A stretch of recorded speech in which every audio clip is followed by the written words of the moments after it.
Have you ever paused mid-thought and wondered, was I just gone? It's subtle, almost imperceptible, but your consciousness isn't the seamless river you imagine.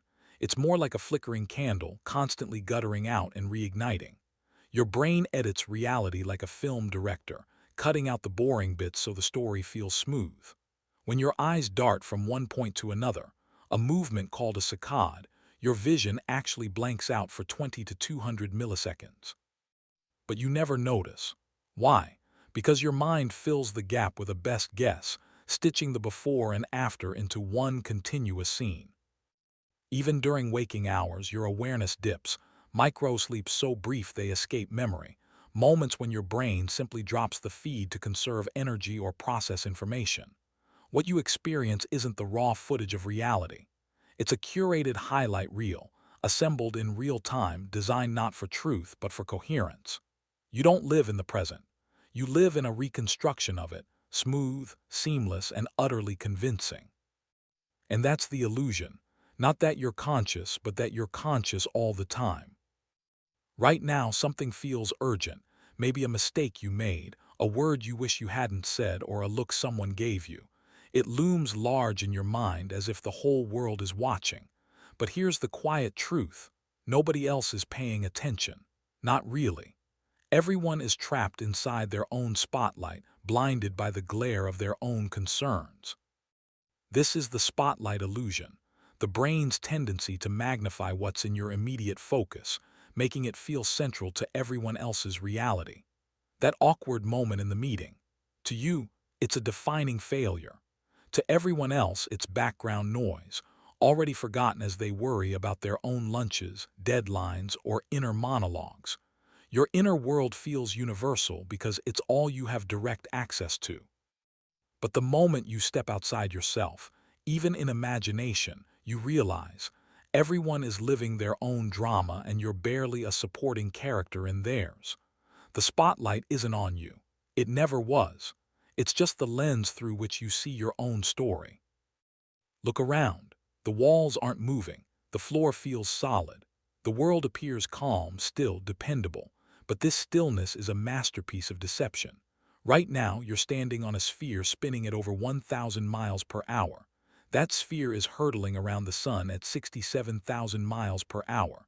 And the whole solar system, racing through the galaxy at 500,000 miles per hour.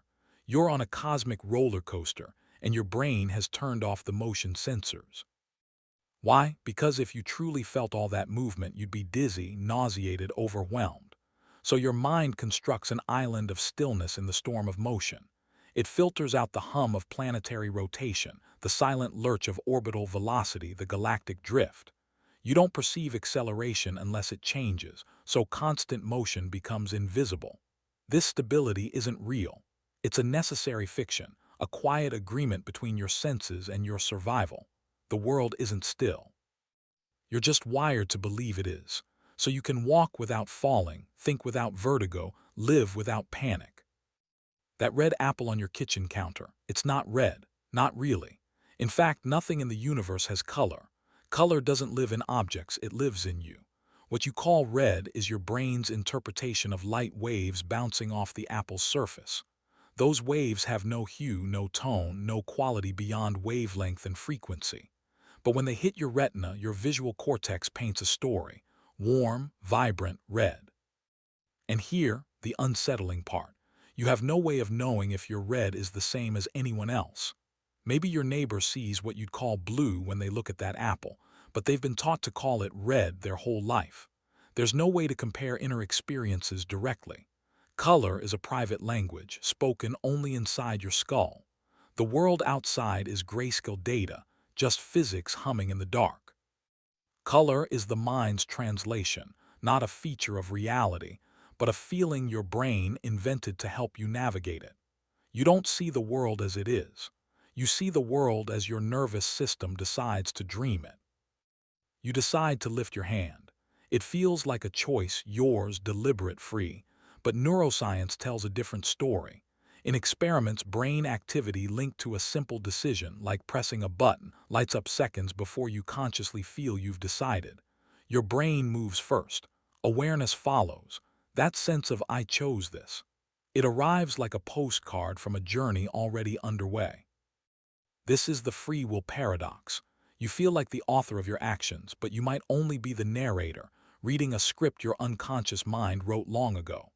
Your desires, impulses, even your sense of self, they emerge from neural processes you don't control, shaped by genes, environment, and the ghostly echoes of past experiences. That doesn't mean your choices don't matter. It means they're part of a deeper, quieter conversation between your body, your history, and the world. You're not a puppet, but you're also not the one holding the strings. And perhaps that's freeing. Not to be free from causality, but free within it, to act, to care, to create, without the burden of being the sole origin of everything you do. You remember your 7th birthday, the cake, the laughter, the way the sun hit the backyard. It feels vivid, solid, true. But that memory isn't a photograph stored in a mental vault. It's a story your brain rewrites every time you tell it, even to yourself. Each time you recall an event, your brain doesn't just retrieve it, it reconstructs it. Neurons fire, fragments are assembled, and gaps are filled with what seems right based on your current beliefs, emotions, and even recent conversations. That's why two people can remember the same vacation completely differently, or why your childhood memory of a strict parent might soften after you become a parent yourself. In fact, neuroscientists have shown that memories change slightly with each recall. Like an old folk song passed down through generations, the tune stays recognizable, but the lyrics drift, with details added, softened, or quietly erased. Your earliest memories may not even belong to you. Sometimes they're composites, borrowed from photos, family stories, or dreams that felt so real they got filed as fact. So your past isn't fixed, it's fluid, constantly reshaped by the present. The you of 10 years ago isn't preserved in amber. You're not remembering that child. You're imagining them through the lens of who you are now. And that's not deception. It's how your mind makes sense of a life too complex to store byte for byte. You don't live by archives. You live by narrative. And every time you look back, you're writing another draft. You scroll through your feed, perfect vacations, flawless skin, milestone achievements, and suddenly your own life feels lacking.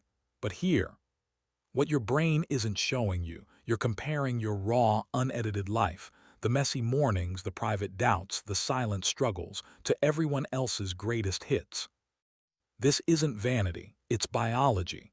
For most of human history, fitting in meant survival. Your ancestors needed to know their status in the tribe, who was respected, who was trusted, who might be a threat. So your brain evolved a constant inner monitor. How do I measure up? Back then you saw the full picture, your neighbor's bad moods, their failures, their hidden fears. But now, social media is a curated gallery of peak moments. No one posts the 3 a.m. anxiety spiral or the burnt dinner, and yet your ancient wiring treats these highlight reels as reality. The result? A quiet, chronic sense of inadequacy, not because you're failing, but because you're comparing your behind the scenes to someone else's trailer. The trap isn't the comparison itself. It's forgetting that everyone is editing their own life story, just like you, and that true belonging doesn't come from measuring up. It comes from realizing no one else has it all figured out either. You feel like the same person you were a decade ago. Same name, same voice in your head, same sense of me. But if you look closer, almost nothing is the same. Your body has replaced nearly every cell. The atoms in your skin, your blood, even your bones, they've been shed and renewed, washed away like sand in a river. Your brain has rewired itself, pruning old pathways, growing new ones. The music you loved at 20 might feel childish now. The values you held as truths have shifted. Even your face has changed in ways only a long-absent friend would notice. So what makes you you? Not your body, not your memories, they're reconstructed as we've seen. Not even your personality, which ebbs and flows with circumstance. The only thread that seems continuous is the story your brain tells, the internal narrator stitching together fragments into a coherent I. This isn't to say you don't exist. You do, but not as a fixed object. You're more like a flame, never made of the same molecules twice, yet recognizable by its shape, its warmth, its persistence. The delusion isn't that you're real, it's that you're static. You're not a statue. You're a river, always flowing, always becoming. And the self you cling to, that's just the ripples your mind names as me. You feel in charge.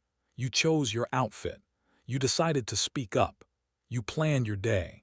But how much of that was really you, and how much was the illusion of authorship over a river of unconscious processes? Consider this: you don't control your heartbeat. You don't summon your breath. You don't command your cells to divide or your immune system to fight. Even your thoughts arise unbidden. Suddenly there's worry, then a memory, then a song you haven't heard in years. You don't make them. They surface. And yet you take credit for outcomes shaped by forces far beyond your will. Your genetics, your upbringing, the culture you were born into, the luck of timing, the invisible web of cause and effect that led you to this exact moment. You say, "I succeeded," as if you alone steered the ship, ignoring the wind, the current, the hands that built the boat. This isn't to diminish your effort. It's to soften the illusion. The fantasy of total control breeds anxiety, because if everything depends on you, then every failure is your fault. But if you relax into the truth that you're a participant in a vast, unfolding system, you can act with purpose without bearing the unbearable weight of total responsibility. You don't need to control everything to matter. You just need to show up wisely, kindly, and let life move through you. You're reading this now, but now is an illusion, a gentle trick your brain performs to make reality feel immediate. Light from these words takes time to reach your eyes. Electrical signals crawl from your retina to your visual cortex. Your brain then spends precious milliseconds assembling those signals into letters, words, meaning. By the time you experience this sentence, it's already in the past, delayed by about 80 to 100 milliseconds. Sound is even slower. Touch, slower still. Your brain receives sensory input at different speeds, then edits them together into one seamless present, like a film editor syncing audio and video shot at different times. You never touch the world directly. You touch a simulation, constructed just in time, just close enough to feel real. Even your sense of now is stretched. When you clap your hands, your brain backdates the sound and the sight so they feel simultaneous, even though they arrived at different moments. You don't live in real time. You live in a delayed broadcast, polished and packaged by a brilliant editor who wants you to believe it's live. And that's okay. This lag isn't a flaw, it's a feature. Without it, the world would feel disjointed, chaotic. But it's humbling to realize you've never truly touched the present. You're always living in the just past, gently cradled in a story your mind tells about what's happening right now. You glance at the clock, 11:11. You think of an old friend. Hours later, they message you out of the blue. It feels like magic, like the universe is whispering directly to you. But here's the quiet truth. Your brain is wired to find meaning in noise.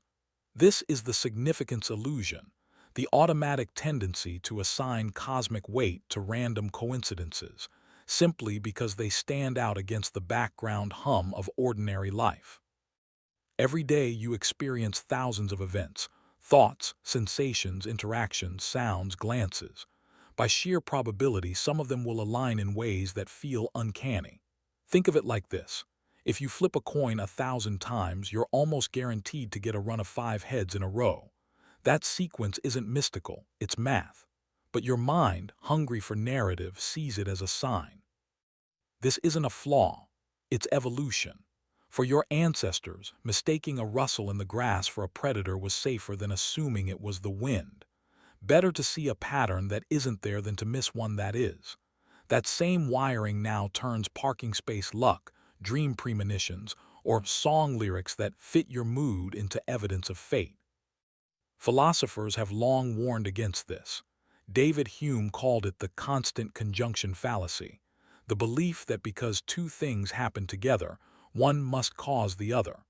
Carl Jung spoke of synchronicity, but even he cautioned that not every coincidence is a message from the cosmos.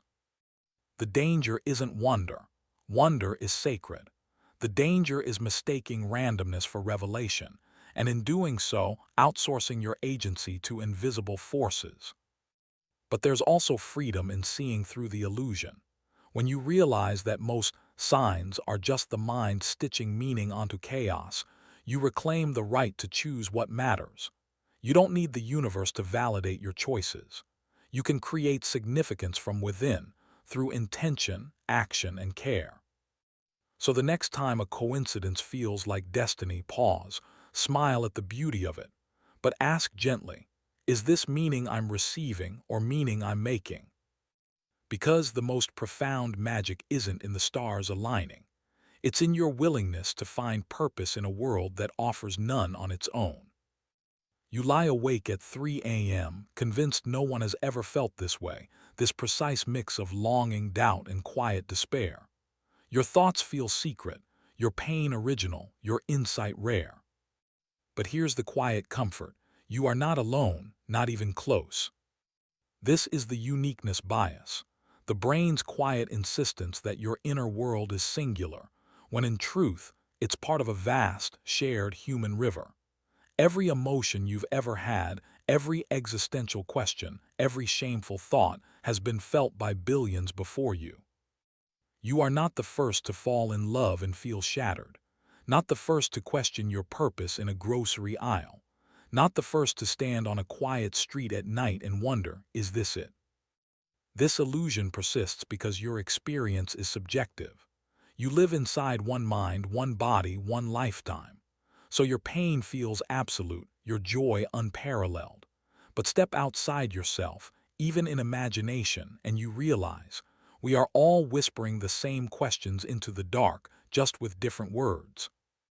Ancient wisdom knew this well. The Stoics taught that suffering is universal and therefore bearable.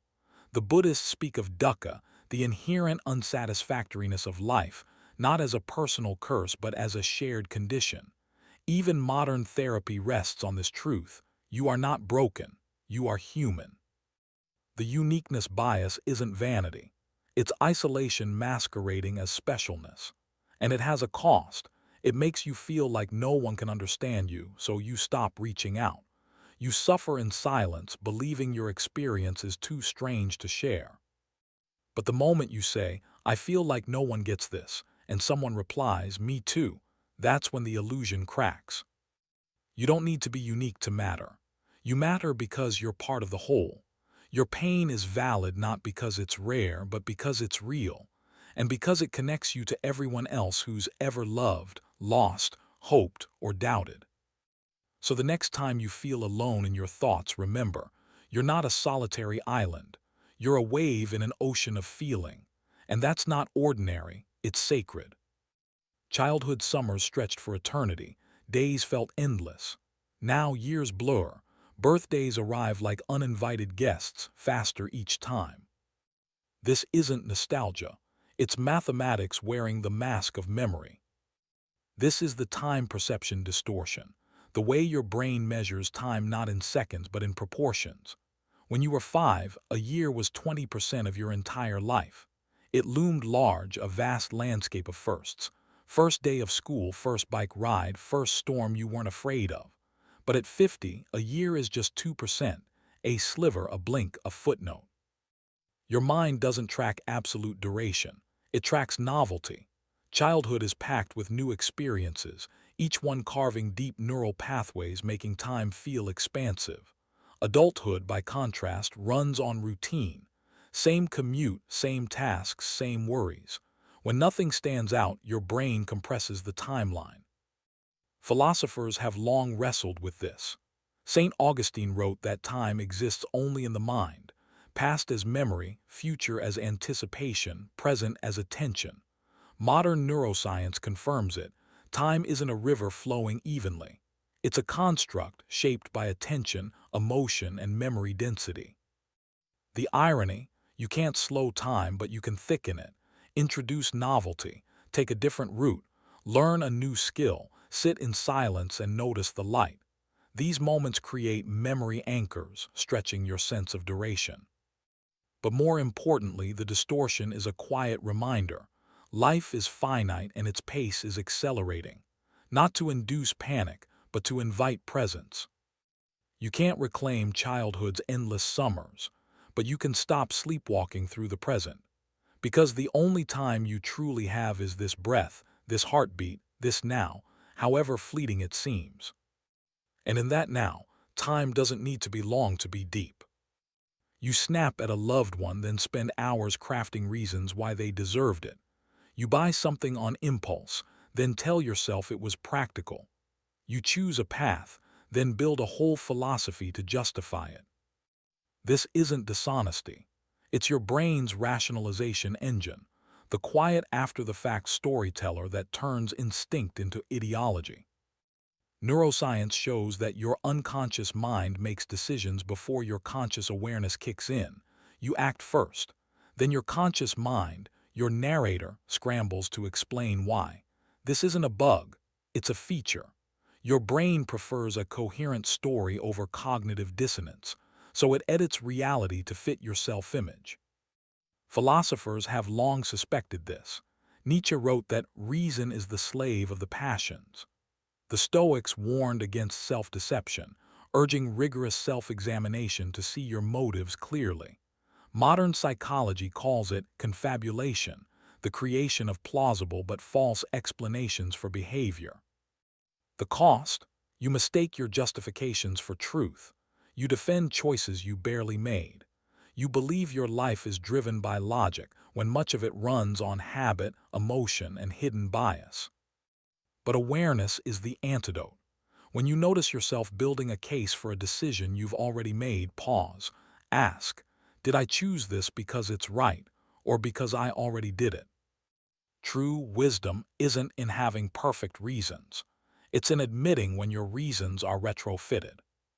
Because only then can you act, not from the need to be consistent with your past, but from clarity about your present.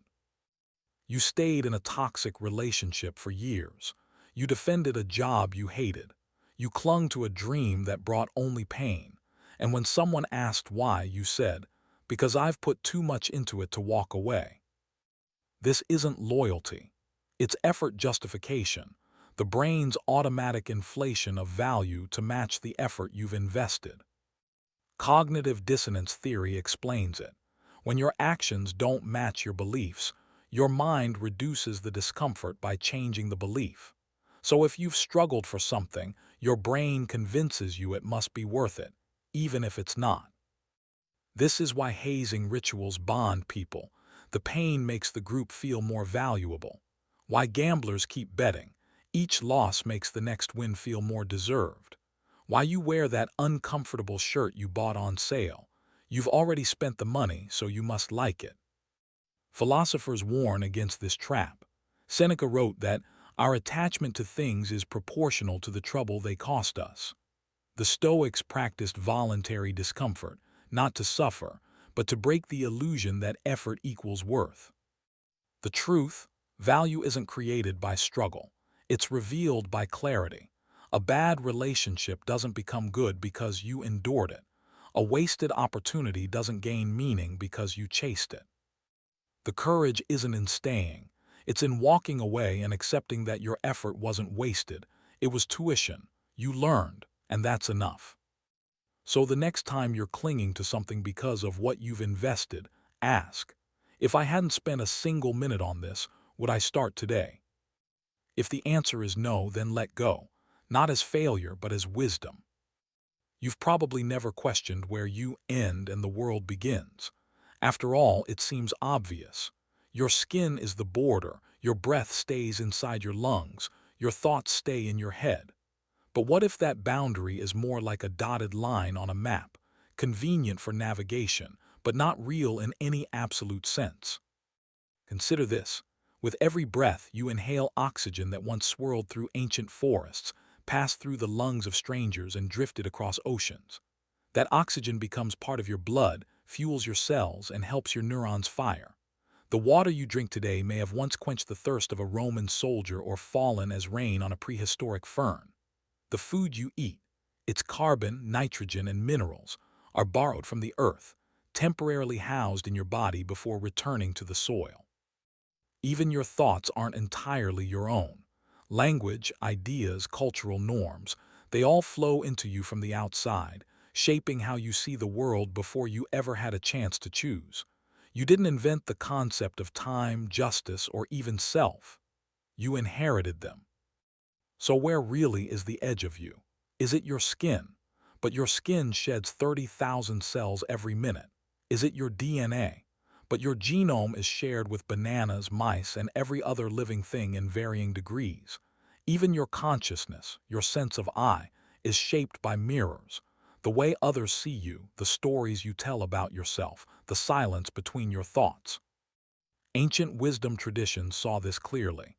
In Hindu philosophy, the idea of Advaita, not two, suggests that the perceived separation between self and world is Maya, illusion. The Stoics compared a human to a wave in the ocean, distinct in form, yes, but never separate from the sea. Modern science echoes this. Your microbiome, trillions of bacteria living in and on you, contains more genetic material than your own human cells. Are they you? Or not you? The line blurs. The boundary illusion isn't a flaw, it's a survival tool. Without it, you'd feel overwhelmed by the constant exchange of matter and energy. But every so often, when you're still enough, you might catch a glimpse of the truth. You're not a thing in the universe. You're the universe experiencing itself, breathing, thinking, dissolving, and reforming.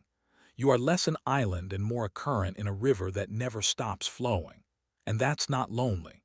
It's belonging on the deepest possible level. You spilled your coffee right after tripping on the rug. So clearly the trip caused the spill. Or did it? What if your hand was already shaking from too much caffeine? What if the mug was cracked? What if you were distracted by a text message? Your brain is wired to seek simple cause and effect stories. It's a survival mechanism. In the wild, it was better to assume rustling grass meant a predator than to stop and analyze every possibility. But in the complex modern world, this instinct often leads us astray. We see sequence and mistake it for causation. We reduce rich, layered realities into tidy narratives that feel satisfying but may be deeply misleading. Philosophers have long warned against this error. David Hume in the 18th century pointed out that we never actually see causation. We only see one event followed by another. The cause is a mental habit, not an observable fact. Science has since confirmed this. Most outcomes emerge from networks of causes, genetic, environmental, social, random, not single triggers. Think of depression. One person says it's chemical, another says it's trauma. But the truth is almost always both and more. It's neurochemistry shaped by childhood, influenced by sleep, modulated by community, triggered by loss, and so on. To isolate one cause is to flatten reality into a cartoon.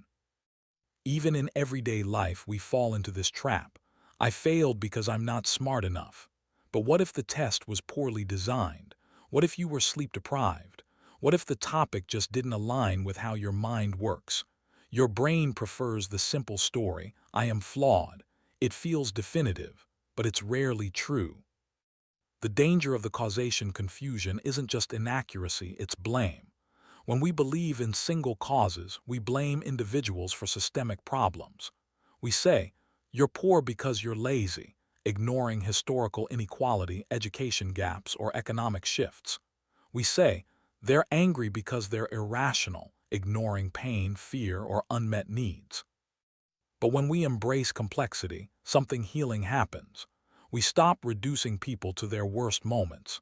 We see behavior as the tip of an iceberg, shaped by currents we can't see, and we respond with curiosity instead of judgment. The world doesn't run on straight lines, it runs on webs, and your mind, brilliant, pattern-seeking, story-loving, does its best to map it. Just remember, the map is not the territory. Sometimes the most honest answer is, it's complicated, and that's okay. You're convinced your keys are on the kitchen counter. You look right at them, but they're in your coat pocket. How did you miss them? It wasn't that your eyes failed. It's that your brain was seeing what it expected to see, not what was actually there. This is the expectation filter, a quiet, constant editing process that shapes your entire experience of reality. Your brain doesn't passively record the world like a camera. It's a prediction engine. It builds a model of reality based on past experiences, then uses that model to guess what's coming next. When sensory input matches the prediction, you don't even notice the processing, it just feels like seeing. But when reality surprises you, like a friend dyeing their hair blue, that's when your brain pauses, updates the model, and says, "Ah, new information." Most of the time, this system works beautifully. It saves energy, speeds up reactions, and helps you navigate a complex world. But it also means you're never experiencing reality raw. You're always experiencing it through the lens of your history. This is why optical illusions fool us. The lines look bent because your brain assumes 3D perspective. This is why two people can witness the same event and remember it completely differently. Their expectations shaped what they paid attention to. And it's why change feels so hard. If you believe the world is hostile, you'll notice every slight, every rejection, and miss the kindness. If you believe you're unlovable, you'll interpret neutral gestures as proof, even when love is right in front of you. The expectation filter isn't deception, it's efficiency. But it's also a reminder, your perception is not truth. It's a collaboration between the world and your past. The good news, you can gently recalibrate the filter. Through mindfulness, through seeking disconfirming evidence, through staying open to surprise. When you pause and ask, "What if I'm wrong?" That's when the world can finally show you something new. And sometimes, the most profound moments happen not when you find what you're looking for, but when you notice what you weren't expecting to see. You wake up late, burn your toast, and snap at your partner over something trivial. Later, you think, "I'm such a terrible person." But what if it wasn't you? It was your blood sugar, your sleep deprivation, the lingering stress from yesterday's meeting. This is the mood attribution error. The tendency to believe your emotions are caused by external events, when in truth, your internal state, your biology, fatigue, hormones, often colors how you interpret those events. When you're well-rested, a flat tire is an inconvenience. When you're exhausted, it's a catastrophe. When you're in love, silence feels peaceful. When you're anxious, it feels like abandonment. The situation hasn't changed, but your lens has. Your brain doesn't say, "My cortisol is high, so I'm interpreting this as threatening." It says, "This situation is threatening." The feeling feels objective, but it's deeply subjective, filtered through your body's current state. Ancient philosophies knew this. The Stoics practiced premeditatio malorum, imagining worst-case scenarios, not to induce fear, but to realize how much our suffering comes from interpretation, not events themselves. Buddhist mindfulness teaches observing thoughts and feelings as passing weather, not identity. Modern psychology confirms it. Studies show that people who are mildly depressed interpret neutral faces as sad. People who are anxious see danger where none exists. Even hunger, hangry, rewires your moral judgment. This doesn't mean your emotions aren't real. They are, but they're not always reliable narrators. The power comes in the pause. Before reacting, ask, "Is this about the world or about my state right now?" Sometimes, the wisest response isn't to fix the situation but to drink water, take a walk, or go to bed. You're not just reacting to reality. You're reacting to reality as filtered through your nervous system. And that's not weakness. It's being human. So be gentle with yourself. Your moods are messengers, not masters. And sometimes, the most compassionate thing you can do is wait until the storm passes before deciding what something means. You bought a new jacket. It feels good, stylish, functional, yours, but within weeks it needs cleaning. It takes up space in your closet. You worry about it getting stained. You feel guilty when you don't wear it. This is the ownership illusion, the belief that possessions bring freedom, when in truth, they often create invisible chains. Every object you own demands something from you: attention, maintenance, storage, worry. Your car needs insurance, gas, repairs. Your phone needs charging, updates, protection. Even digital stuff, files, subscriptions, apps, adds cognitive clutter. Your brain tricks you into thinking accumulation equals security, success, even identity. I am the sum of my things, it whispers, but the ancient philosophers saw through this. The Stoics warned, he is the richest who is content with the least. Epicurus, often misunderstood as a hedonist, actually lived simply, valuing friendship over furniture, conversation over collections. Modern psychology confirms it. Studies show that after basic needs are met, more possessions don't increase happiness. In fact, they often increase stress. The more you own, the more you have to lose, maintain, and compare. And consider this, in legal terms, you don't truly own most things. Your house. The bank holds the deed until you pay off the loan. Your car. The government can seize it. Even your body isn't fully yours. You can't sell your organs or refuse certain medical interventions. True ownership might be an illusion, but stewardship is real. You're not a permanent possessor, you're a temporary caretaker. And the lighter your load, the freer you move through the world. This isn't a call to become a minimalist. It's an invitation to ask, does this serve me, or do I serve it? Because freedom isn't found in what you own. It's found in what you're willing to let go of. And sometimes, the most liberating moment is realizing you never needed it in the first place. 21. The Multitasking Myth. You reply to a text while listening to a podcast, glance at an email during a meeting, and scroll through social media while eating dinner. It feels productive, like you're getting more done by doing more at once. But here's the quiet truth. Your brain isn't multitasking. It's rapidly switching. Neuroscience is clear. The human brain doesn't process multiple attention-demanding tasks simultaneously. Instead, it toggles between them, one task, then the other, then back again, like a spotlight flickering between rooms. Each switch, though imperceptible, comes with a cost. A few milliseconds lost, a slight dip in accuracy, a subtle drain on mental energy. Over time, these tiny costs compound. Studies show that so-called multitaskers perform worse on every task they attempt. Reading comprehension drops, memory weakens, creativity stalls. What feels like efficiency is actually fragmentation, your attention shattered into splinters, none sharp enough to cut deeply. This illusion persists because switching feels like flow. In a world that glorifies busyness, constant motion mimics productivity. But true focus isn't about speed. It's about depth. The poet doesn't write a masterpiece by texting between stanzas. The musician doesn't perfect a sonata while checking notifications. Mastery happens in the still spaces between distractions, when the mind is allowed to settle, to linger, to listen. The multitasking myth isn't your fault. It's baked into the design of modern life. Notifications, pings, endless tabs demanding your gaze. But recognizing it is the first step back to presence. You don't need to do everything at once. You only need to do this, right now, with your whole self. And in that single pointed attention, you reclaim not just efficiency, but clarity, calm, and the quiet joy of being fully here. You plan your retirement, choose a career, or save for a house you'll live in someday. It feels responsible, even wise. But there's a hidden error in your calculation. You're designing a future for a version of yourself who may no longer exist.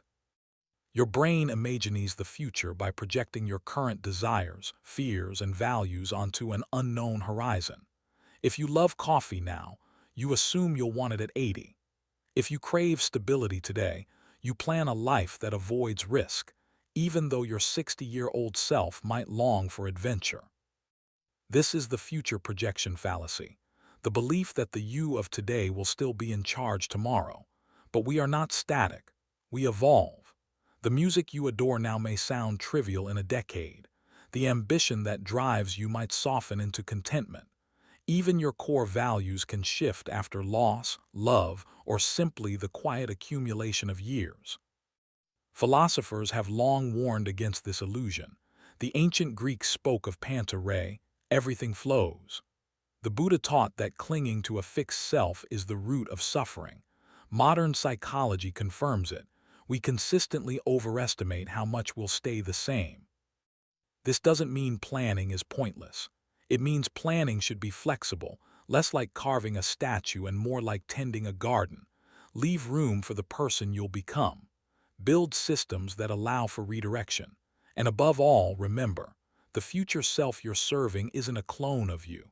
They're a stranger you're trying to love in advance. So plan, but hold your plans lightly. Live your present so fully that when the future arrives, whoever you are then will thank you, not for predicting their life, but for giving them the freedom to live it. Someone says something kind to you, maybe a compliment, a word of encouragement. It feels good, but it fades quickly. Then someone criticizes you, that sticks. You replay it for hours, even days. Why? Because your brain is wired to weigh pain more heavily than pleasure, roughly twice as much, according to research. This is the pain-pleasure asymmetry, and it's a relic of survival. In the wild, missing a threat could mean death. Missing an opportunity, you'd live to try again. So evolution tuned your senses to danger like a radar dish. Today, that same wiring distorts your perception. One negative comment overshadows 10 affirmations. A single bad day can color an entire week. You scroll news feeds filled with outrage, and your nervous system interprets it as personal peril, even though you're safe, warm, and fed. This isn't weakness, it's biology, but biology isn't destiny. You can retrain your attention. Philosophers like Epictetus advised keeping a journal of goods, a daily list of things that went well, however small. Modern psychology calls it gratitude practice. Both are antidotes to the negativity bias, conscious acts of redirecting focus toward what nourishes, not just what alarms. The goal isn't to ignore pain. Pain matters. It teaches, protects, and guides. But when it dominates your inner landscape, it paints the world darker than it is. By gently balancing the scales, by letting a sunset, a laugh, a moment of quiet register as deeply as a setback, you restore realism, not optimism, not denial, just truth. Life contains both, and you get to decide which you let shape your world. You introduce yourself in different ways depending on who's listening. To a colleague, I'm a project manager. To an old friend, remember when we got lost on that road trip? To yourself at 3 a.m., I'm someone who's trying. This isn't hypocrisy, it's the nature of selfhood. The you think of as real isn't a fixed entity, it's a story your brain weaves moment by moment. This is narrative identity, the idea that you don't have a self so much as you perform one, shaped by context, mood, audience, and intention. Your mind stitches together memories, beliefs, and experiences into a coherent tale. This is who I am. But the script changes. In a job interview, your story emphasizes competence. In therapy, it centers vulnerability. In solitude, it might whisper doubt or wonder.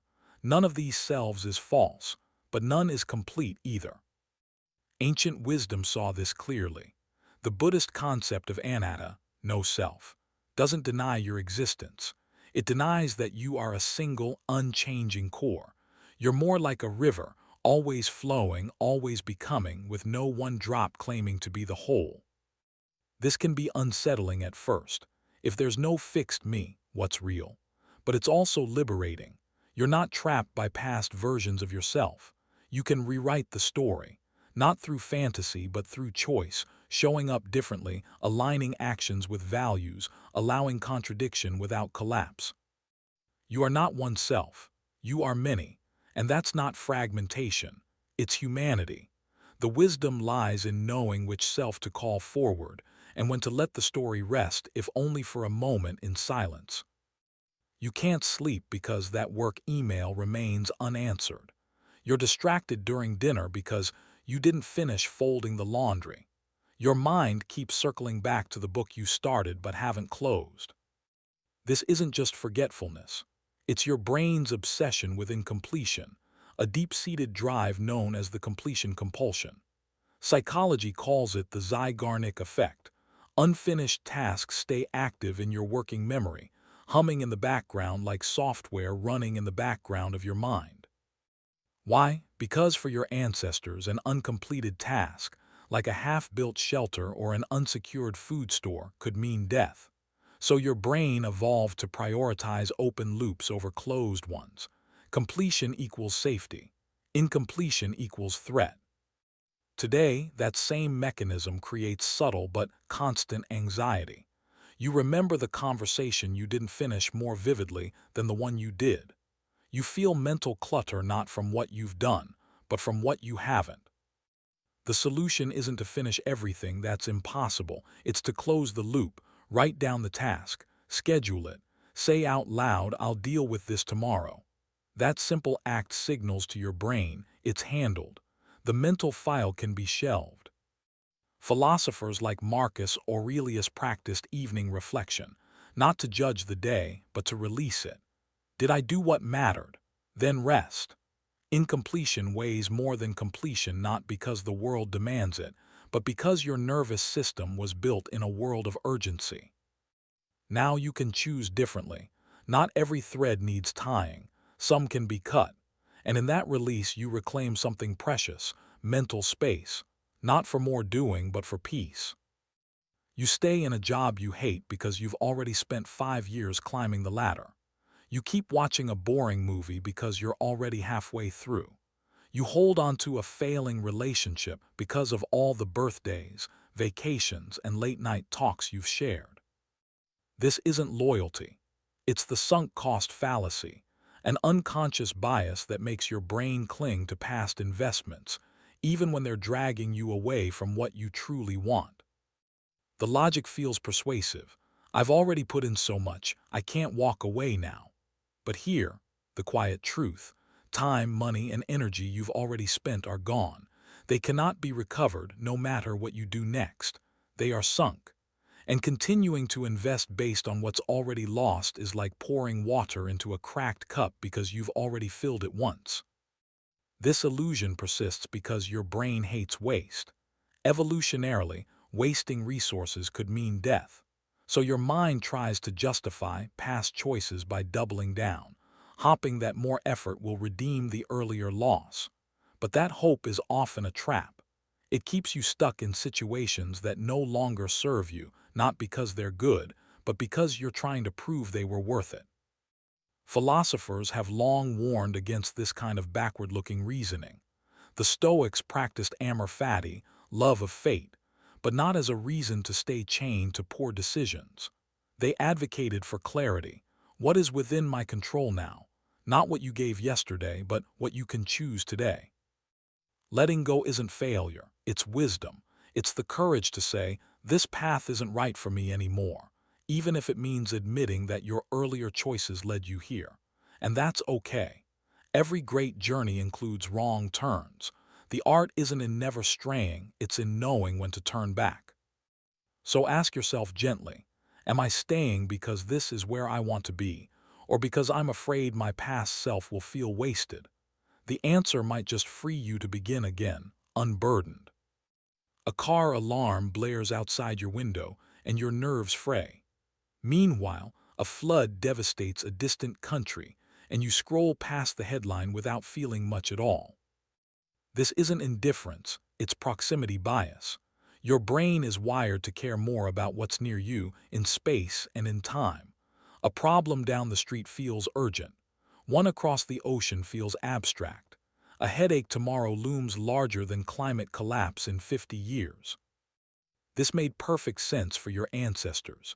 In a small tribe, your survival depended on monitoring immediate threats: a rival's glance, a storm on the horizon, a child wandering too far.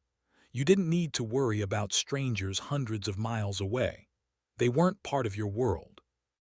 But today, we live in a global village, and your ancient wiring hasn't caught up. Your empathy has a radius, and it often stops at your neighborhood, your city, or your lifetime. That's why we can mourn a local tragedy deeply while barely registering a faraway war with 10 times the casualties. This doesn't make you heartless. It makes you human. But recognizing this bias is the first step toward expanding your circle of care. Philosophers like Peter Singer call this the expanding moral circle, the idea that ethics isn't just about those we see, but about those who can be seen if we choose to look. You don't have to solve every global crisis, but you can pause once in a while and ask, whose suffering am I not noticing because it's too far away, geographically, culturally, or temporally? Compassion isn't just a feeling, it's a practice. And like any practice, it grows with attention. The world is vast, but your capacity to care doesn't have to be small. Sometimes, all it takes is a moment of intentional imagination to see the distant not as data, but as people just as real as you. You believe your political views are rational. Your taste in music feels natural. Your daily routines seem like the obvious way to live. But what if they only feel right because they're familiar? This is the default effect, the quiet assumption that your current state is neutral, normal, or even inevitable. Your brain treats the status quo as the baseline of reality, not because it's objectively better, but simply because it's what you're used to. Think about language.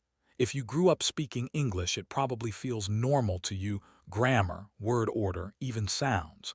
But to someone raised with Mandarin or Arabic, your language might seem just as strange as theirs does to you. Neither is more logical. They're just defaults shaped by accident of birth. The same goes for beliefs. You inherit worldviews from your family, your culture, your era, and over time they harden into convictions. Not because you examined every alternative, but because you never had to. The default path requires no choice, and that's its power. It feels effortless, obvious, true. But here, the liberating truth, any default can be changed. Studies show that when people switch routines, eating with their non-dominant hand, taking a different route to work, even changing their news sources, the brain adjusts. Within days, the new pattern starts to feel normal. This means your identity isn't fixed. It's fluid, shaped by repetition, not destiny. You're not stuck with your current habits, beliefs, or preferences.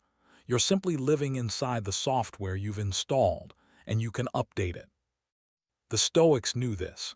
They practiced view from above, imagining life from a cosmic perspective, to loosen the grip of local assumptions. When you see your defaults as just one possibility among many, you reclaim freedom. Not the freedom to be perfect, but the freedom to choose. So gently question your obvious truths, try on a different lens. The world won't collapse, in fact it might open. You worked hard for what you have. You studied, saved, showed up early, stayed late. And because your effort is visible to you, it's easy to believe your success is entirely earned, while the advantages that made your effort possible disappear into the background. This is the invisible privilege illusion. Your brain doesn't register the tailwinds that helped you forward. It only notices the headwinds you battled. If you've never worried about being pulled over for your skin color, if you've always had access to clean water, if you've never been told your accent makes you less competent, those aren't neutral conditions. They're forms of privilege, but because they're constant, they feel like air, unnoticed, unremarkable, simply there. Meanwhile, every struggle you overcame feels monumental because you lived it, and that's valid.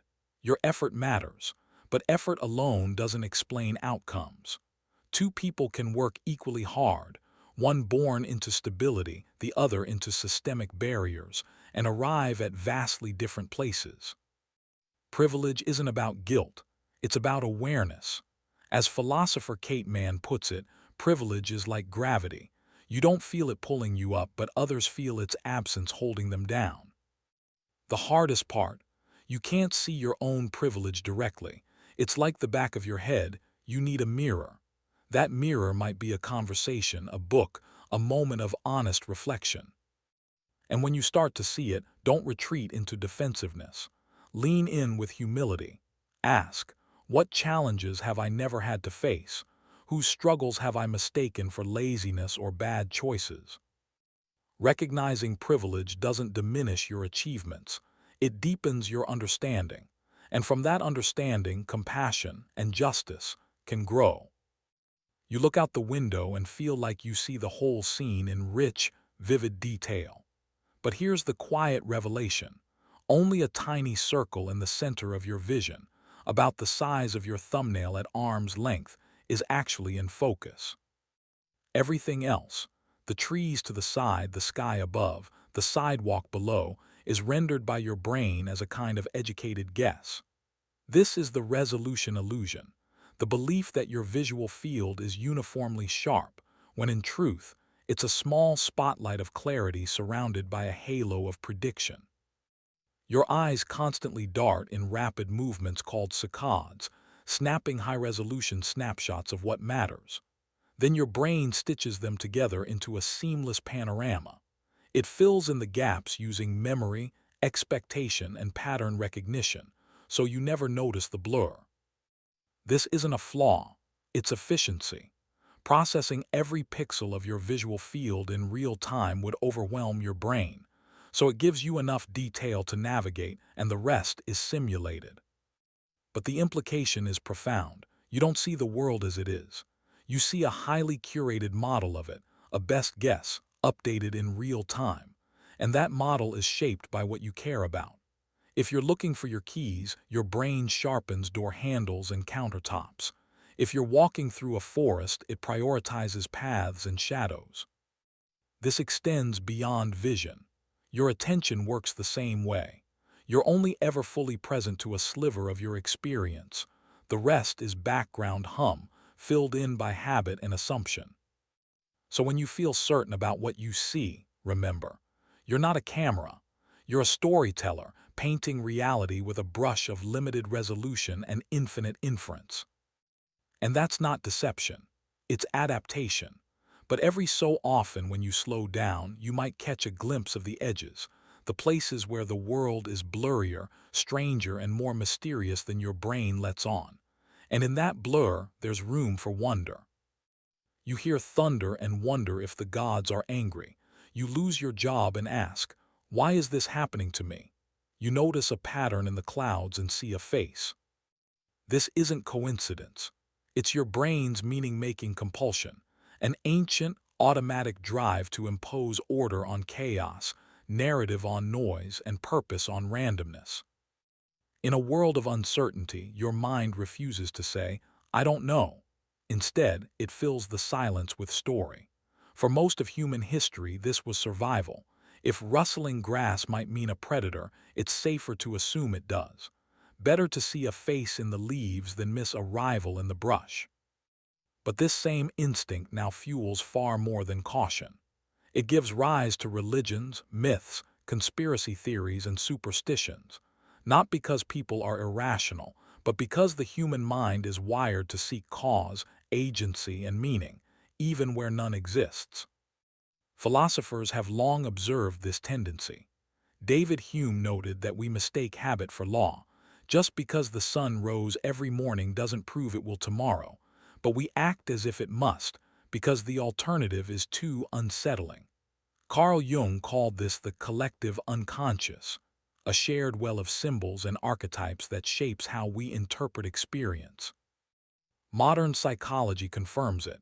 Show people random dots on a screen and they'll see shapes.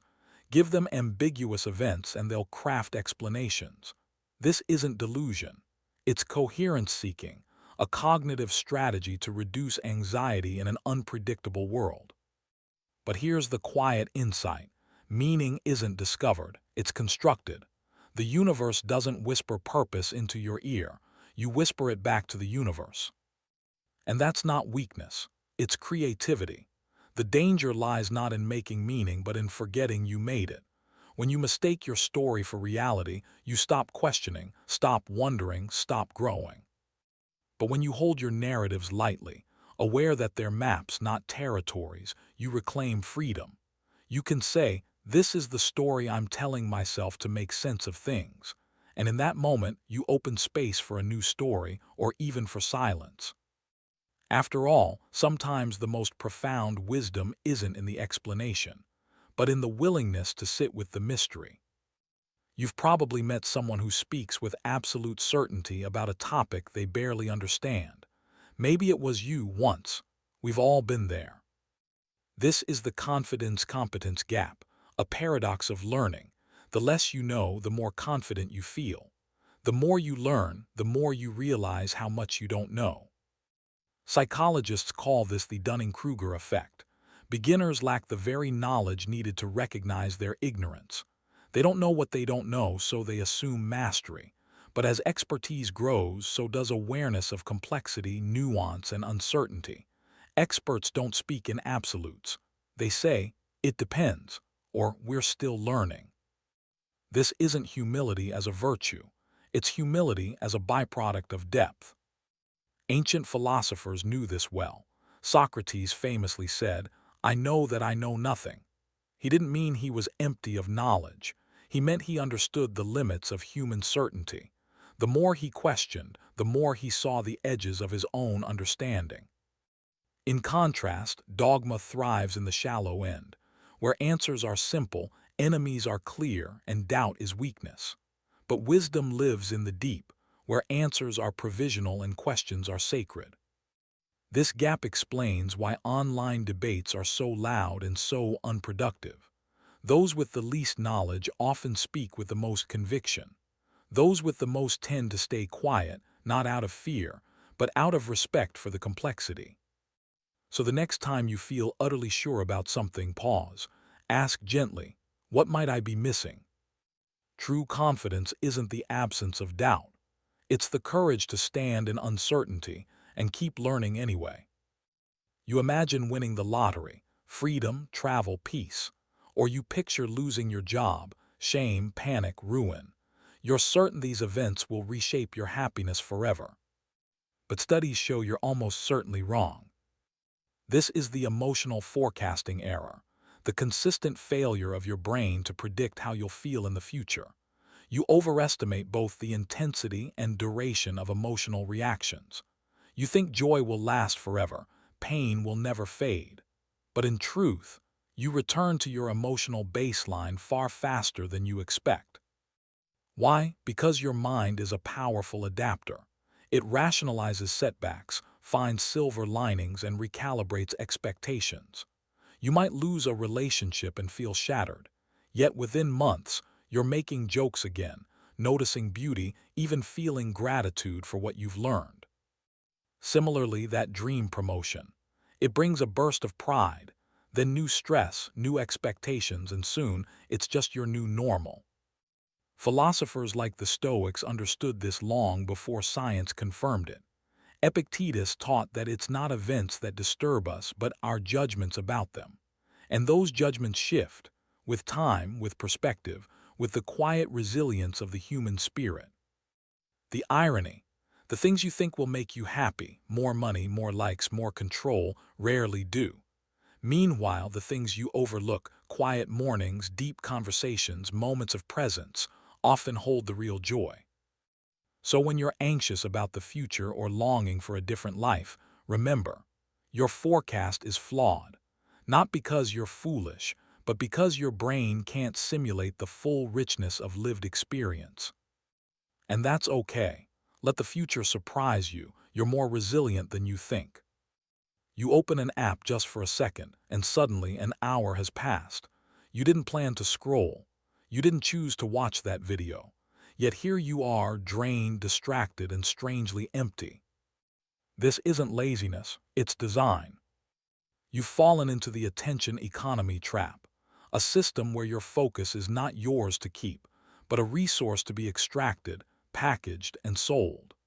Every ping, autoplay, infinite scroll, and red notification is engineered to hijack your brain's reward pathways, turning your attention into profit. Your brain releases dopamine not when you find something meaningful, but when you find something new. So platforms give you endless novelty, just enough to keep you clicking, just enough to keep you hooked. You believe you're choosing how to spend your time, but in truth, your time is being mined. You're not the customer, you're the product. This isn't conspiracy, it's business.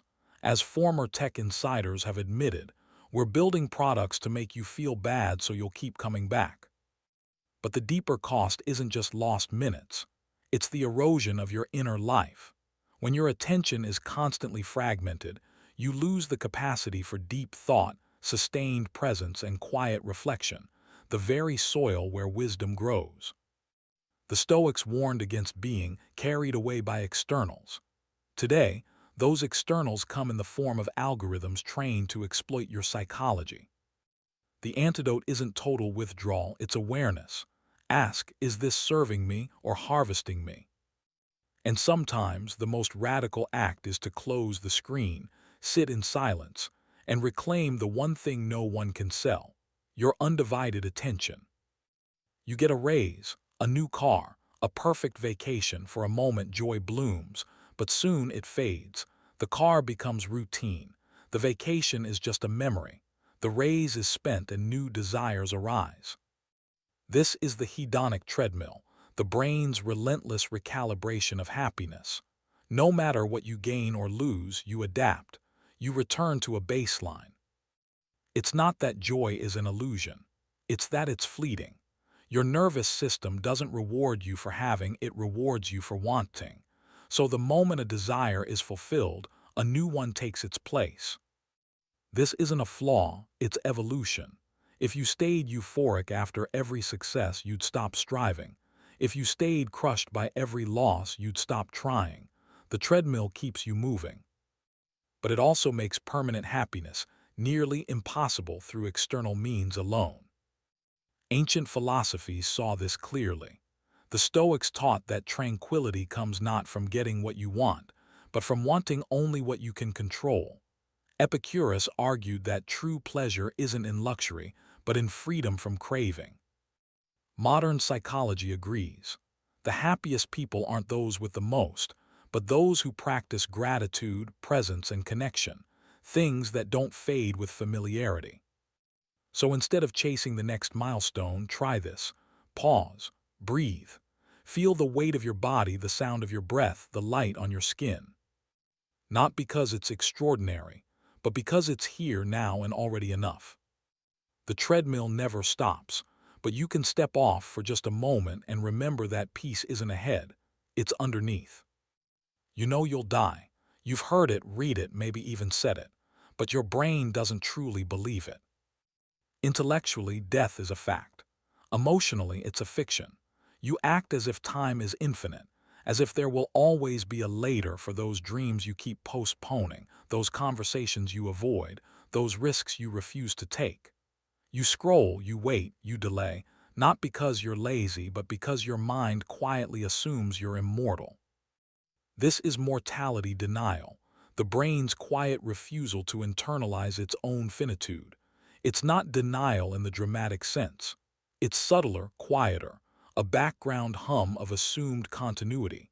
You plan for next year, next decade, as if your thread won't someday snap. Ancient philosophers knew this well. The Stoics practiced memento mori, remember you must die, not to induce fear but to cut through illusion. Marcus Aurelius wrote in his journal every morning, you could leave life right now. Not as morbidity but as clarity. When you truly feel your time is limited, trivial concerns fall away. What remains is what matters.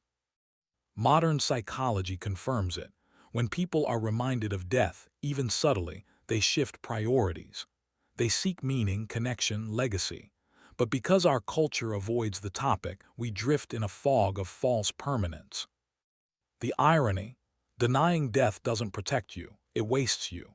It turns decades into routines and routines into regrets. The antidote isn't obsession with death, it's intimacy with impermanence. You don't need to fix your whole life today, but ask gently, if I knew this year was my last, would I spend it this way? Not to panic, but to wake up. Because the truth isn't that you'll die. The truth is, you're already not here forever, and that's what makes this moment so precious. You watch a colleague get promoted and feel a flicker of envy. A friend finds love, and you wonder why it hasn't happened for you. It feels like their gain is your loss, as if joy, success, and opportunity exist in fixed amounts, like slices of a pie. This is the zero-sum fallacy, the brain's assumption that life is a competition with limited rewards. If they win, you lose.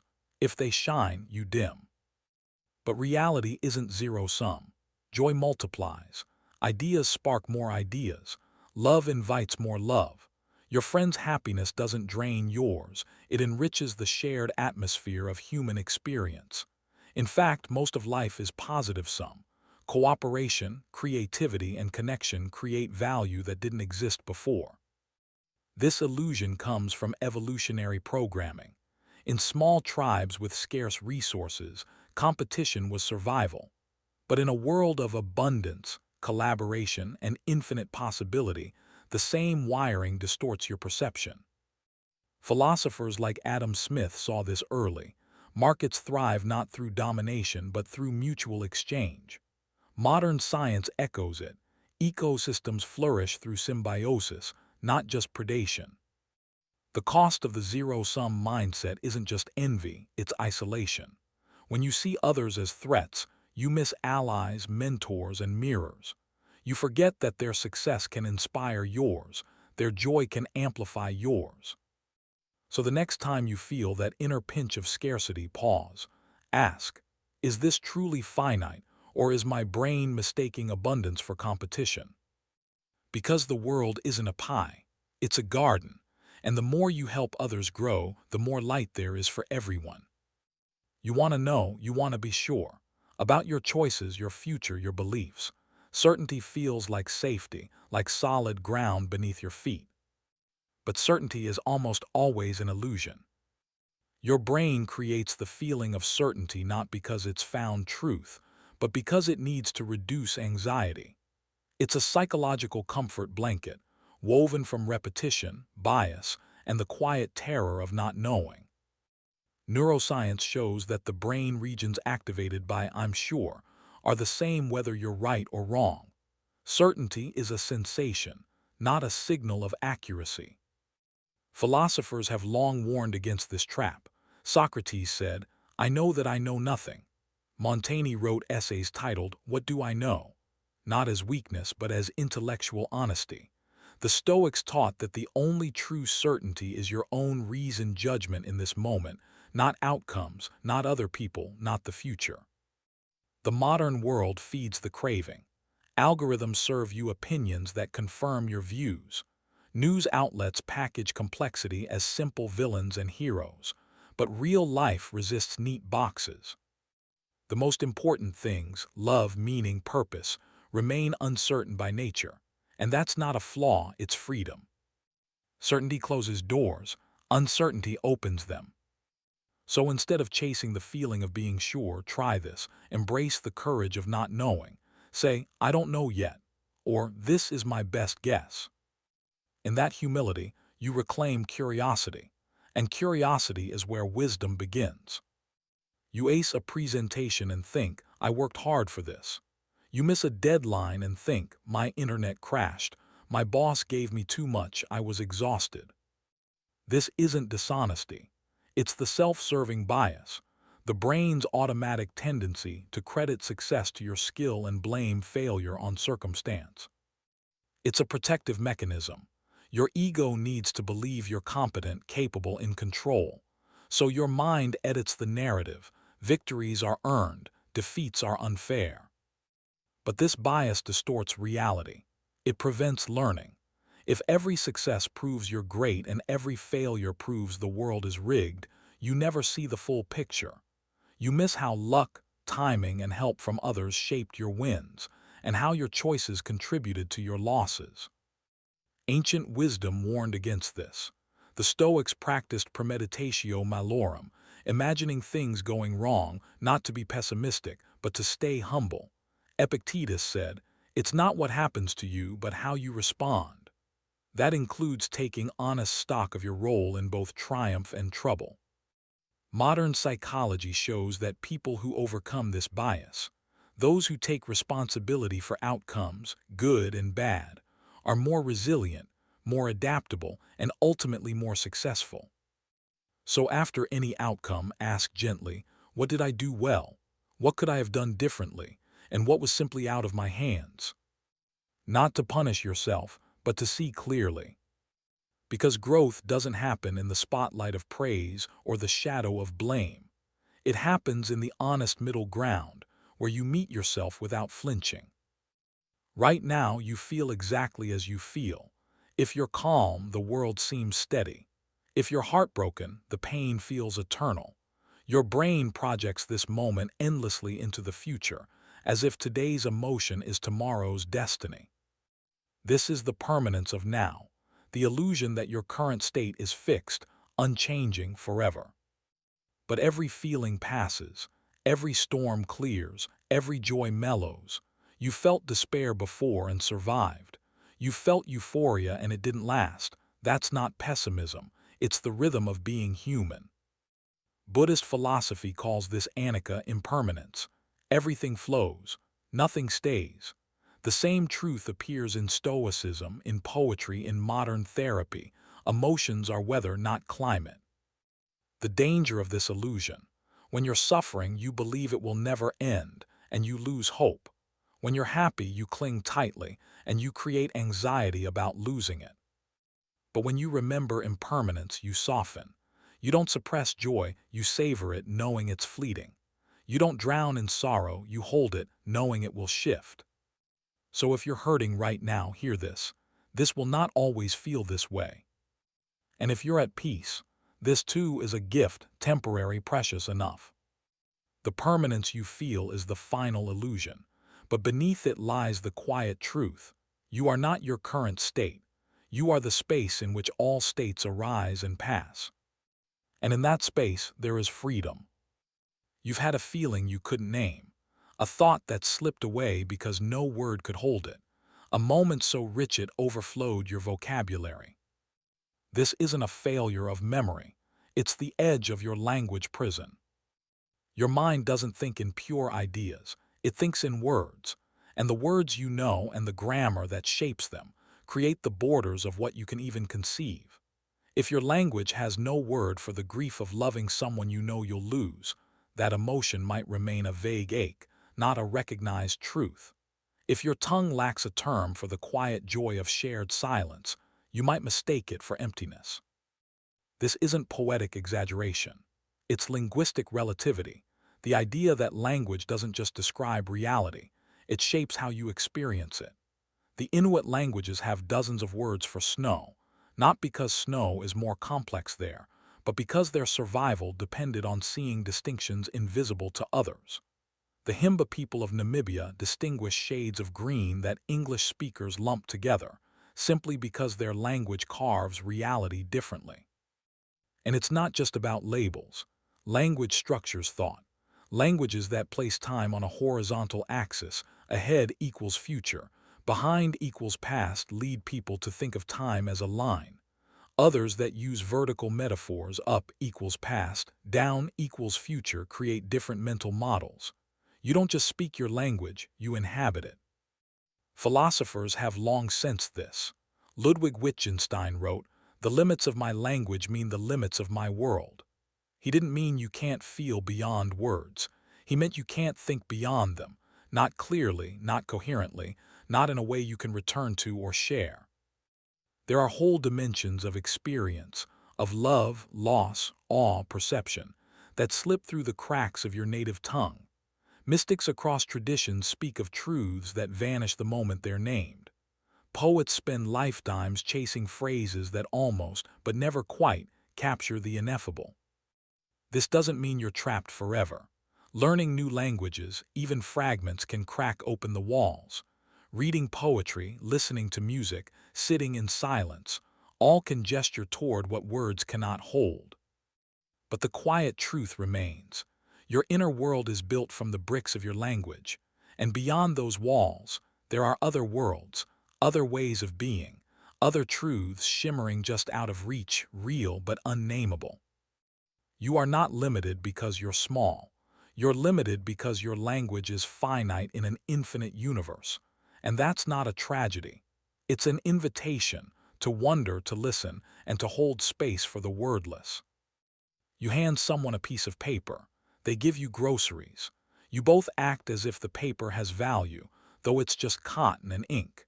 You stop at an invisible line on the road because a red light glowed above it. You respect borders drawn centuries ago by people you've never met. None of this is real in the way a mountain is real. None of it exists outside of collective agreement. This is consensus reality, the shared hallucination we call civilization. It's not illusion in the sense of falsehood. It's intersubjective truth, real because we all act as if it is. Money has no intrinsic worth. A dollar bill won't feed you, shelter you, or heal you. But because billions of people believe in its value and act on that belief, it becomes a force more powerful than steel. Borders are lines on maps, yet they dictate who may live where, who is safe, who is other. Laws exist only in documents and minds, yet they shape lives, build prisons, and free souls. Even time, hours, minutes, time zones, is a human construct, a shared fiction that lets us coordinate across continents. Philosophers call this social ontology, the study of how we collectively bring things into being through agreement. John Searle described it this way: we make things real by saying they are. This doesn't mean these things don't matter. On the contrary, they matter because we agree they do. A marriage isn't just a ceremony. It's a covenant made real by mutual recognition. A promise isn't just words. It's a bond forged in shared understanding. But consensus reality is fragile. It only holds as long as enough people keep pretending. When trust erodes, when people stop believing in the value of money, the fairness of laws, the legitimacy of leaders, the whole structure trembles. Revolutions begin not with violence but with a whisper: this isn't real. And yet we need this shared dream. Without it, there is no cooperation, no trade, no justice, no society at all. The miracle isn't that consensus reality is imaginary. The miracle is that it works, that billions of strangers can coordinate, build, and care for one another based on invisible agreements. So the next time you pay for coffee, cross a border, or check the clock, remember, you're participating in a vast, silent pact, a mass act of collective imagination. And that's not delusion. It's humanity at its most creative, building a world together, one shared belief at a time. You're not living in objective reality. You're co-dreaming a world that only exists because, for now, we all agree to dream it together. You stand in the grocery aisle faced with 30 kinds of jam: raspberry, blackberry, low sugar, organic, artisanal, exotic blends. It feels like freedom, so many possibilities, so much variety. But as you scan the labels, compare prices, weigh flavors, something shifts. Your shoulders tense. Your mind grows foggy. You feel not liberated but burdened. This is the choice overload paradox, the quiet truth that more options don't bring more happiness. They bring paralysis, regret, and dissatisfaction. Your brain evolved in a world of scarcity. For most of human history, you had one type of berry, one kind of tool, one path through the forest. Choice was rare, so when it appeared, it mattered. But now you're drowning in options: streaming services, career paths, dating profiles, toothpaste brands. And your ancient wiring isn't equipped to handle it. Psychologists have tested this repeatedly. In one famous study, shoppers were more likely to buy jam when offered 6 varieties than when offered 24. Fewer choices led to more action, not less. Why? Because with too many options, your brain enters decision fatigue. Every comparison drains mental energy. Every unchosen path becomes a ghost of regret. What if the mango lime was better? And even after you choose, satisfaction drops. With so many alternatives, your mind fixates on what you didn't get. You don't enjoy your purchase. You second-guess it. This isn't just about jam, it's about life. When you believe you must find the perfect job, partner, or home, you stop choosing at all. You wait, you scroll, you compare. And in the process, you miss the beauty of good enough, the quiet joy of commitment, of closing the door on other possibilities so you can fully inhabit the one you've chosen. The Stoics understood this. They didn't seek abundance. They sought sufficiency. Not because they lacked imagination, but because they knew freedom isn't in limitless options. It's in the peace that comes when you stop needing to optimize everything. So the next time you're overwhelmed by choice, ask gently, do I really need more options? Or do I need permission to choose one and let the rest go? Because true freedom isn't having everything. It's being content with what you've chosen. You're driving and a child runs into the street. You hit the brakes instantly. It feels like you reacted in real time, but you didn't. By the time your brain registered what you saw, the child had already moved several inches closer.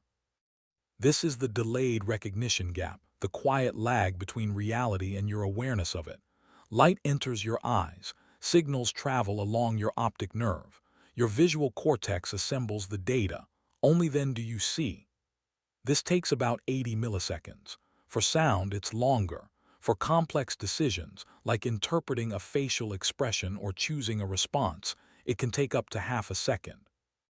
So your now is always the past. You're not experiencing the present.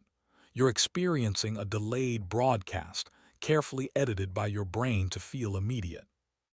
This isn't a flaw, it's a necessity. If your brain didn't smooth out these gaps, the world would feel jarring, disjointed, like a film with audio out of sync. So it backdates events, synchronizes inputs, and creates the illusion of a seamless now. But the cost is subtle yet profound. You're always chasing a reality that's already changed. In sports, elite athletes don't rely on conscious perception. They train their reflexes to bypass the delay.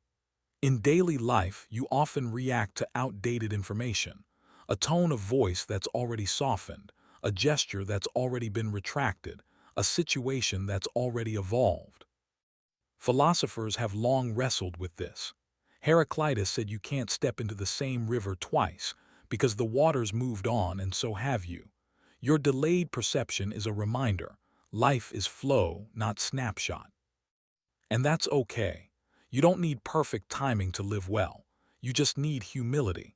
The wisdom to know that your version of now is always provisional, a best guess, a gentle reconstruction. So when you feel certain about what's happening right this second, remember, you're not seeing the world as it is. You're seeing it as it was, filtered through the beautiful, necessary delay of being human. And in that gap between reality and recognition, there's room for grace. You dread starting the report. You procrastinate on the workout. You scroll instead of writing that difficult email. It feels like your brain hates effort, like you're wired for laziness. But here's the quiet truth. You don't hate effort. You hate the transition into it. Your brain resists the shift from rest to action not because work is painful, but because change is metabolically costly. Initiating a task requires a surge of focus, willpower, and neural reconfiguration. That initial hurdle feels heavy. But once you're in the flow, once your mind locks onto the rhythm of writing, lifting, creating, something shifts. Dopamine flows, time softens. You feel not drained but alive. Research confirms it. People report higher well-being when engaged in challenging tasks than when relaxing. Idle hands don't just stir mischief, they stir dissatisfaction. The human mind thrives on engagement, not ease. This illusion persists because the resistance is loudest at the threshold. The dread lives in the before, not the during. You remember the groan of getting off the couch, not the quiet satisfaction of having done the thing. Ancient philosophies knew this well. The Stoics practiced ascesis, disciplined effort not as punishment but as cultivation. They didn't seek comfort. They sought strength. Not because they despised rest, but because they knew true peace comes not from avoiding effort but from mastering the arc from resistance to flow. So the next time you feel that inner drag, don't interpret it as proof you're lazy. See it for what it is, the friction of transformation, the momentary cost of becoming who you're capable of being. You don't need more motivation, you just need to cross the threshold. And once you do, effort won't feel like a burden, it'll feel like coming home. You say, I'm an introvert, or I'm the anxious one in the group, or I've always been messy. These labels feel like truths, fixed, stable, part of who you are. But your personality isn't a statue, it's a river. Context reshapes you constantly. You're confident at work but shy at parties, patient with friends, impatient in traffic, generous when rested, irritable when tired. The you that shows up on a sunny Sunday morning is not the same you facing a deadline at midnight. And that's not inauthenticity, it's humanity. Your brain tells a story of consistency because stories are easier to live with than contradictions. It weaves your shifting moods, behaviors, and reactions into a coherent narrative. This is who I am, but the data doesn't support it. Psychological studies show that personality traits explain less than half of your behavior. The rest, situation, energy, recent experiences, even blood sugar. The Buddha called this anatta, no self. Not that you don't exist, but that there's no unchanging core to you. You're a constellation of tendencies, not a fixed point. This isn't destabilizing, it's liberating. If your personality isn't fixed, you're not trapped by yesterday's version of yourself. You can be more patient, more curious, more courageous, not by changing who you are, but by choosing who you'll be in this moment. So the next time you catch yourself saying, "I'm just not that kind of person," pause, ask, is that true, or is that just the story I've been telling myself? Because you're not one self, you're many. And the most compassionate thing you can do is stop forcing them all into the same box. You're tight on time, so you rush. You're low on money, so you splurge on cheap, short-term fixes. You're overwhelmed, so you skip planning. It feels rational, acting on what's urgent. But it's the exact behavior that keeps you stuck. This is the scarcity mentality trap. The way perceived lack doesn't just reduce your resources, it reduces your mind. When your brain senses scarcity of time, money, energy, it shifts into tunnel vision. Your cognitive bandwidth narrows. You focus so intensely on the immediate whole that you can't see the landscape around you. You stop planning for tomorrow because today feels like an emergency. But this isn't just about stress. It's about cognitive load. Studies show that scarcity can lower your effective IQ by as much as 13 points, the equivalent of losing a night's sleep. You make worse financial decisions when poor, worse time decisions when busy, not because you're less capable, but because your mental resources are hijacked by the feeling of lack. And the cruel irony, the choices you make under scarcity, borrowing, skipping meals, neglecting relationships, are often the very choices that deepen scarcity. It's a loop that feeds itself. Ancient wisdom saw this clearly. The Stoics practiced premeditatio malorum, imagining worst-case scenarios, not to induce fear but to build resilience before crisis hit. They knew abundance isn't just having more, it's thinking like you have enough. So the escape isn't just more money or time, it's creating psychological slack. One buffer, a small savings, a 10-minute planning ritual, a no to one obligation can break the tunnel. It gives your brain room to breathe, to see beyond the immediate, to choose differently. Because scarcity isn't just a condition, it's a mindset. And the moment you create even a sliver of space, you reclaim not just resources, but your mind. You're well-rested, fed, and calm, and you make a plan. Tomorrow, I'll wake up at 5 a.m., meditate, journal, and run 5 miles. It feels reasonable, sensible, even noble. But when 5 a.m. arrives, your exhausted, groggy self stares at the alarm and thinks, who made this insane plan? This isn't weakness. It's the empathy gap, the brain's inability to accurately imagine what it's like to be in a different emotional or physical state. When you're warm, you can't truly recall the shiver of cold. When you're full, hunger feels abstract. When you're heartbroken, it's impossible to remember what safety felt like. Your present emotional climate colors your memory of the past and your forecast of the future. You don't simulate other states, you project your current one. Psychologists call this affective forecasting error, and it distorts everything from dieting, "I'll never crave sugar again," to relationships, "I'll never forgive them," to financial planning, I'll stick to the budget. The version of you making the plan lives in a different world than the one who must live with it. This gap isn't limited to your future self. It also limits your empathy for others. When you're not in pain, it's hard to grasp the desperation of someone who is. That's why people say things like, just get over it, or why don't they just work harder? Not out of malice, but because their brains literally can't feel the reality of a state they're not in. Ancient wisdom traditions understood this. Buddhist monks practiced loving-kindness meditation not just as compassion, but as cognitive training, repeatedly imagining the suffering of others to bridge the empathy gap. The Stoics advised reflecting on hardship during times of ease, so future trials wouldn't come as a shock. The solution isn't perfect foresight, that's impossible. It's humility. Before making a plan that affects your future self, ask, what state will I be in then? Tired, stressed, grieving. Design for that version of you, not the idealized one making decisions in calm. And when judging others or your past self, pause. Say gently, I cannot know what it was like to be them in that moment. Because the empathy gap isn't just a flaw in planning. It's a reminder we are not static, we are weather. And the only way to care for ourselves and each other is to plan for all seasons, not just the one we're in now. You read these words effortlessly. You breathe without thinking. You walk without calculating muscle contractions. You speak without assembling grammar. This feels like competence, but it's actually invisibility. Most of what your brain does, the vast, intricate machinery of perception, motion, language, regulation, happens entirely outside your awareness. You don't experience the processing. You only experience the output. Your vision isn't a raw feed, it's a finished painting.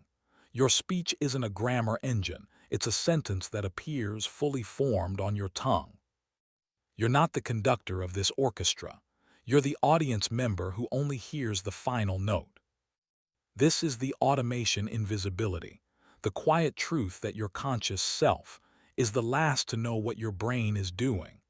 By the time you decide to reach for your coffee, your motor cortex has already initiated the movement. By the time you feel an emotion, your amygdala, hormones, and nervous system have been at work for seconds. You claim ownership over outcomes you didn't orchestrate. You say, I chose that, when in truth, your unconscious brain presented you with a single option wrapped in the feeling of choice. Philosophers have long been troubled by this. David Hume wrote that when he looked inward, he never found a self, only a stream of thoughts, sensations, and impressions. The I was an illusion stitched together by memory and language. Modern neuroscience confirms it. There's no central executive in your brain.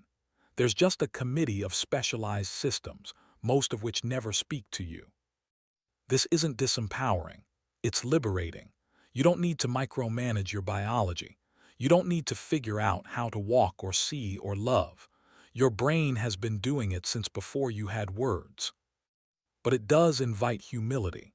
The next time you feel pride in a decision or shame in a failure, remember, you're judging the output of a process you didn't design, couldn't see, and barely understand. You're not the pilot, you're the passenger, and the miracle isn't that you're in control. It's that the whole thing works at all, silently, gracefully, without a single conscious command. So rest, breathe, trust the silence beneath your thoughts. You've been carried this far not by your will, but by the quiet intelligence of a mind far wiser than the one that believes it's in charge. You check your email, you scroll through headlines, you plan dinner. You solve small problems with great focus. It feels productive, purposeful even. But beneath the surface, a deeper current flows, one your brain works tirelessly to ignore. Why am I here? What is this awareness that lets me wonder about itself? What happens when it all ends? These questions don't have answers, not real ones, not satisfying ones.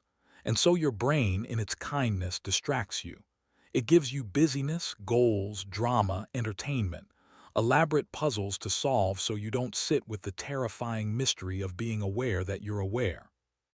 This is the existential distraction, the quiet conspiracy of routine that keeps you from falling into the abyss of unanswerable questions. It's not malicious, it's protective. Your ancestors who spent hours contemplating the void didn't survive as well as those who focused on food, shelter, and tribe. So your mind evolved to fill silence with noise, stillness with motion, uncertainty with plans. Even your deepest spiritual or philosophical inquiries can become part of the distraction. Another puzzle to solve, another theory to master, another way to avoid simply being with the not knowing. But the questions never leave. They hum beneath your to-do list. They echo in the quiet moments before sleep.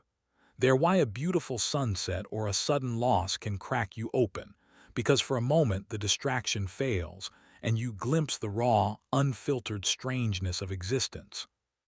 Existential philosophers like Kierkegaard, Heidegger, and Camus saw this clearly. They didn't offer answers. They offered presence.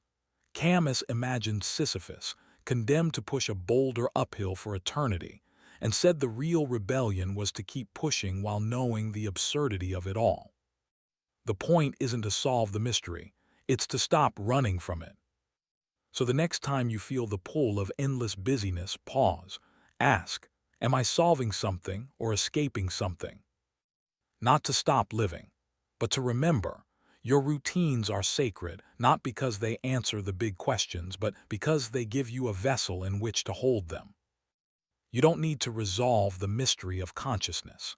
You only need to let it whisper through the silence between your tasks, so you never forget that the greatest wonder isn't what you do, but that you're here at all, awake in a universe that allows you to wonder.